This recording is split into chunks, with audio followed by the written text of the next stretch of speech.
The Moscow judge in charge of the case against the feminist punk band Pussy Riot will now announce a verdict next Friday.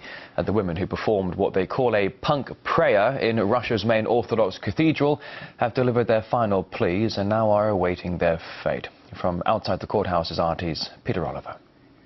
Well, in the 8th day of the Pussy Riot trial, the judge has set a date for the verdict to be announced of the 17th of August at 3 p.m. Moscow time. Now, this followed on from the defendants giving their own closing speeches in which they compared their trial to the Stalinist trials of the 1930s, as well as to the trial of Russian author Fyodor Dostoevsky in the 19th century for blasphemy. Now, each of the three women went on to say that, yet again, they intended no offence to the Russian Orthodox Church through their protest, which took place in February of this year in Moscow's main cathedral. Their protest was against Putin. Now, what they termed as Putin isn't just President Vladimir Putin, but against the whole political system in Russia.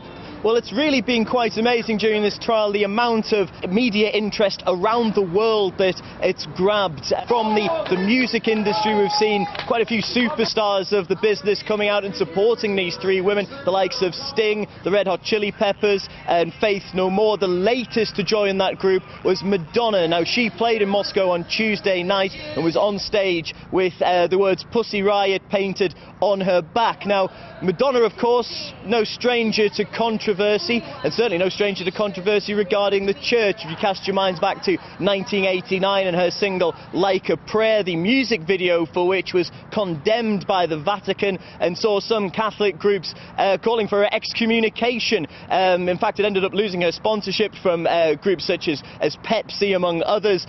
So she knows about controversy when it comes to this, and she's throwing her support behind Pussy Riot. But it's not just musicians that have been coming out and giving their opinions on this case. We've seen politicians from the West, from Britain, from Germany, from the United States, some of them coming here to the court. 7 months ago, these women were relatively unknown. You'd be hard-pushed to find anybody who knew really what Pussy Riot were all about. These women in particular were known more for their shocking stunts. Individually in the past, they'd taken part in an orgy in a museum, which they invited the media to. The one also was filmed performing a sex act with a frozen chicken in a supermarket. Other shocking stunts, other stunts that have been carried out included the kissing of policemen on the metro. So the way in which in the last 7 months the attention surrounding these women has snowballed is certainly something that, whatever the result of this trial, is going to be discussed for a long time to come.